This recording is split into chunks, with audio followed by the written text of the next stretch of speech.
Hey Here guys, we welcome are. to yes, Uwe Boll, Gary Otto. We're here again. It's been a while. How are you, Uwe Boll, my friend? Yeah, let's say it this way. I almost had an investor in coming up with some money for a film that didn't work out, and basically proved more my point that Hollywood is full of idiots and cheaters and scammers. And yeah, the post production of The Dark Knight Do you continues. want to say more about what happened there with the No, investment, I or do mean you it's want like to? I don't want to get too much into details, but like of course every producer and let's say tries to find investors for productions because if you don't get the money from a streamer or a studio pumped up your ass as other producers, then and you make independent films, what do you want to do? You have to find co-producers, you have to find co-investors, and some Yeah. people are really full of shit, and then the they even sign sometimes contracts and then the money doesn't flow. So we're also actively trying to of course get now run into the market that we sell it. UTA, the agency, is basically where you're looking to. What's happening? Oh, I was just looking at what you wrote about.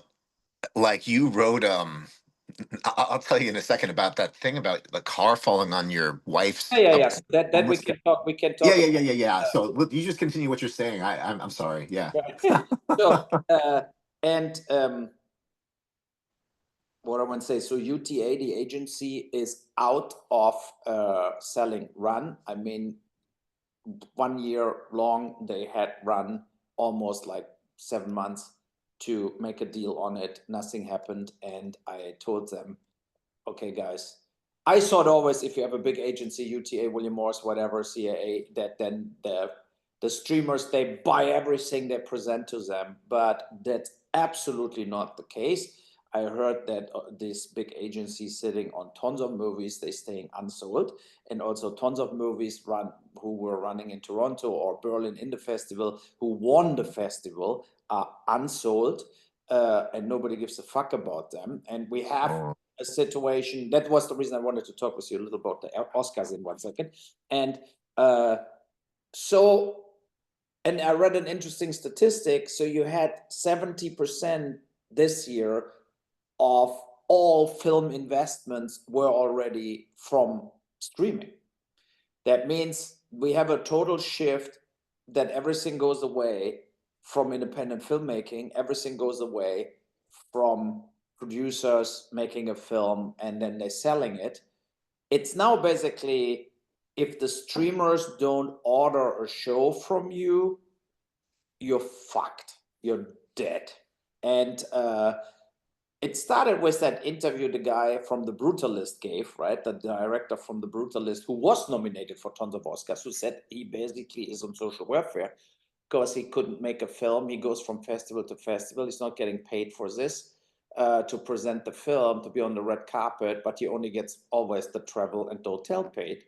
And so he doesn't earn anything. And he said, The Brutalist, I didn't get paid. I produced the film also, and it was like a low budget film, similar to Anora, who won the Oscar, and all that people don't make any money. That's the misunderstanding, right? You have Zoe Saldana or Selena Gomez or some other people playing in this kind of films, and they are rich. But everybody else, like in Anora, everybody who plays in that film is poor. They don't Mhm. have capital. They're not millionaires or something. They maybe have 100,000 total wealth. And then they are going from Venice to Berlin to BAFTA to Grammys to Golden Globes to the, like they're going everywhere and they're getting all that dresses for free from the haute couture things. But then they are sitting in their 180 square foot mini apartment in Studio City, and that's the fact. So there is like that's the dark side of everything, and I felt a little. I started going through the Oscars in another video I did for Uwe Boll Raw, but then my stream stopped, so this is gone, and so And the other thing before we come to this, and maybe can go through the Oscar list, and we both discussing what was a good year, what was a bad year. I think it's fun to do it. But I wrote that article today about the homeless situation in Canada, the drug addiction in San Francisco, LA, Portland, and Vancouver. Yeah, no, I wanted to go through that actually with our listeners here, like point by point. I just wanted to read down it, and then I wanted to get your reaction to some of what you wrote because it's in German originally, But you and have I have. English. Yeah. Yeah. Let me just read it down here, and I'm gonna Yeah. stop, and then you can kind of like Okay, give us read. more filler here. So it says we should learn from the situation in Vancouver, San Francisco, and Los Angeles in 2000. I first flew to Vancouver, British Columbia, Canada, to shoot a movie. Vancouver is beautifully Pacific and had a clear number of drug addicts and homeless people visible on the streets at that time. In Vancouver, Old Town, Gastown, Chinatown, at this time, about 100 homeless people were seen wandering around. In 2015, I opened high-end restaurant in Gastown called Bauhaus, as we all know. Spent almost daily in that part of town for the following years. The city opened more and more soup kitchens, shelters, and safe injection sites where drug addicts get free, clean syringes, etc., to inject drugs where they can sit or lie down first so as not to mess around on the streets. This was then expanded in the sense that the drug addicts got clean drugs, mostly methadone, for free. So, what do you think about that part? I think that sounds pretty ridiculous. No, but that was like what I saw in Gastown, where I had my Bauhaus restaurant.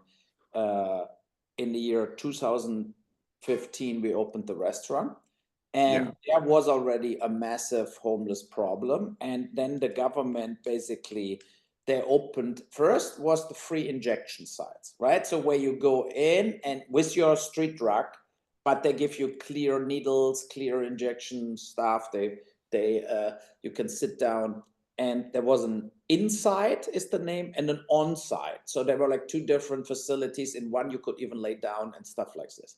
So then they started also giving you free drugs like methadone and other stuff like heroin equivalents. So you could not only bring your drugs, you can also get free drugs.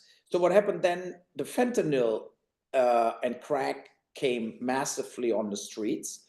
Yeah. And I mean, they're looking then like zombies, right? They're running around. The people were standing frozen on the sidewalk, not moving. Yeah, it says here, it says on my way, the number of drug addicts increased and increased. Yes. Um, it Yeah. says that you said that in Canada, uh, the rise annually in Canada last year, nearly 9,000 drug deaths compared to Germany, which was under 2,300.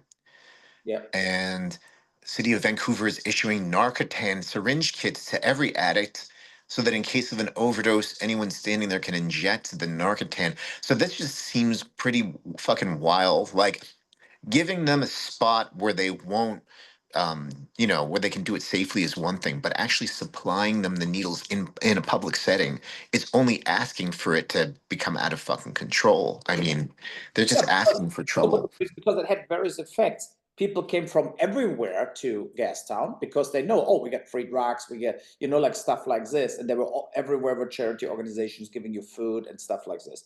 So then you had the influx of the fentanyl came in, and fentanyl is so much harder as heroin. So people moved away from the methadone on heroin and just took the pills, right? That they took a fentanyl pill, but they were homemade. So you had like sometimes rat poisoning in it or whatever, like all kinds of shit they put into the pills.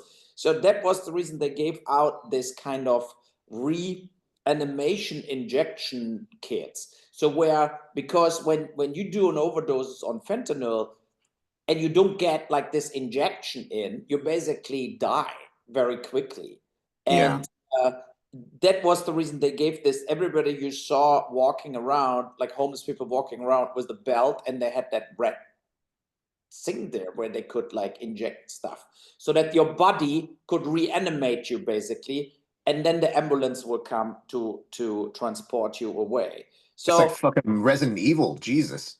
yes. You know, there was that things when I saw dead people on the street. We had people with a machete coming into Bauhaus. We had like the dead guy, the dead woman was actually a woman on top of my wife's car.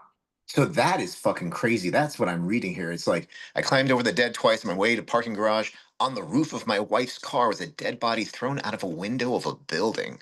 Yes, I did not hear about this. Was she okay? my wife. Obviously, your wife. What? That's No, fucking I mean really that's shocking. that's the thing. It's like we're living in a world where people say I'm traumatized because the pronoun was spelled wrong. So, but here there was real shit going on. And we had like I mean a guy with the machete running into Bauhaus.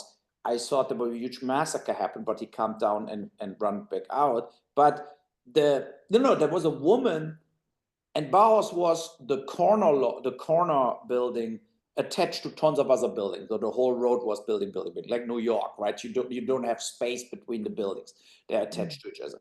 And so my wife parked in that car in that road, and then out of one of the social housing units, there was a woman thrown out of the window, and she was maybe dead already, thrown out, or she died hitting the roof of the car. And then it's like, nah, the car is dented. Okay, the police was just saying goes through the washing thing for the blood and shit. Like I mean, that's just insane. And That's traumatic. and That's in fucked up. the article I wrote, because here in Frankfurt, the same movement is going right now in Frankfurt, and I wanted to warn here in Germany, Frankfurt, that if they continue this, what they're doing here in Frankfurt, they will have the same thing happen like in Vancouver. That things getting bigger and bigger and bigger and bigger. You have more homeless, more drug addicts, and one of the big brutal mistakes in British Columbia was that they never offered rehab. They Yeah. just have it. You Yeah, know, it's just that's you say right here that they did not give you rehabilitation services. They give you free drugs. It's not going to have a good effect. No. yeah, And exactly. Yeah. and you know what? I want to say after reading this and seeing the run or the kind of films that you're making right now, like Dark Knight, Vigilante, I can understand the frustration. All the frustration is on displayed here in these words. It's been building up inside you for a couple of years, obviously, and these films are going to be powerful films. I'm excited. I think the public should be excited to see them too, because this is there is a social sentiment here that I think needs to be heard, and I don't think that this is a subject that anybody is, because it doesn't feel real when it's just words. Movies, they immerse you. I think this is going to be powerful stuff. Very exciting. No, no, I agree, but the problem is distribution, right? And I think like I Oh talked yeah. to buyers and sellers they were just at the Berlin market, they were at the London screenings, and they basically say, so we are now in a world where they're coming in with a film and say, look, to make that film work with Nicolas Cage is $8 million, and Germany has to pay 800,000. And I'm not lying, they're getting maximum 100K. So Mm. that's the world we're living in. Means films are not recouping the money, films are not getting financed. And if you don't have that lucky draw, what I hoped I have was First Shift when it turned into that big hit at Paramount Plus. It's still in the top 10 after like 4 months. So I still hope that I get some money from Paramount Plus to get into this machine. But the reality is, if you just shoot a film and you want to sell it, the chance that nobody really wants to buy it and that you end up just on Amazon, whatever, and hope for the best, and you make 10% back on the dollar. This is the fate of now 95% of independent films. And But that's you have to take into account that your films are very controversial films. They're not like Hallmark films, so it's going to be a little bit harder. no, no, I know, but look, thrillers normally work, horror can work. And yes, you have from time to time this kind of outsider success, like the Terrifier or whatever, like where nobody counts it on and then boom, it goes. But the reality is also that who knows what would happen to the Terrifier if they wouldn't get a theatrical release, right? So I still You know, You like know what I think propelled Terrifier? Because I had seen the merchandise before before I even knew it was a movie. It was a lot of merchandise for it here in all the Halloween stores at the right times of the year. People thought it looked scary, and then people realized it was for a movie. They went home, watched the movie, and the movie was made for next to nothing, so they made a lot of money. So I think the link is merchandising. Like with this shit that I mean, I don't know enough, but I think that if you wanted to get me in on it, somehow merchandising is the future. This is where we're going to make the money, my friend. And I'm just trying to figure it out, the ins and outs. Because you did look, that Rampage figure, but we don't have, like, I don't have films where you can make toys out. Besides Rampage, we just have nothing. We have maybe Seed, see, you know, so as a figure, but I don't know how many people would buy this, whatever. And the few things yeah. you have, you don't send them to me. Try to sell them now, and let's see what's happening. Because look at all this Disney stuff. People buy this shit. It's all made cheaply, and that's how you would finance the movies. I don't know. That's No, I my know, but biggest. it's Disney has only with animation films, you have so much toys possibilities, you know, and they have the machine behind it. I mean, the Beauty and the Beast, whatever, they have like so much like franchises that for them it totally works. And I think for smaller, also independent films without like this kind of creature, you can do something about. You have with merchandising, you have no chance. And the thing is also like. I'm like really contemplating, to be honest, instead of like if somebody like Run Out didn't get real offers, right? So I can get Run Out there. Oh, Wait, it's a bolt up. Wait 1 second. I need to. Hallo. Ja. Ach, die hatte ich ja. Okay. Die habe ich hier auf dem Tisch liegen. Kann ich die? Ich schicke ein Foto. Das muss gehen. Nee, du musst es bringen, glaube ich. Ich hab das doch schon längst ab. Ich frag mal, warte. Kann er auch ein Foto schicken? Habe ich doch schon. Das ist ja online. Aber ich hatte dir das schon geschickt. Er sagt, er hat das geschickt. Ich hatte das schon mal per WhatsApp als Foto geschickt, weil ich bin hier mitten im Podcast gerade. Er hat gesagt, er hat es dir als Foto geschickt. Jetzt eben. Nee. Letzte Woche schon, als du das geschickt hattest. Er hat nichts bekommen. So, ich brauche den Link nochmal, da muss ich auf den Link in Kartbahn. Ich habe das nicht mehr. Ich muss das jetzt wieder ausdrucken. Ich muss mal auflegen, Walter. Wann müsst ihr fahren? Ja, ich brauche den Link. Kartbahn, welche Kartbahn? Ich brauche das jetzt alles. Und dann schicke ich es online. Okay, that was, I think, unfortunately, our podcast. Okay, it's all good. Is he okay?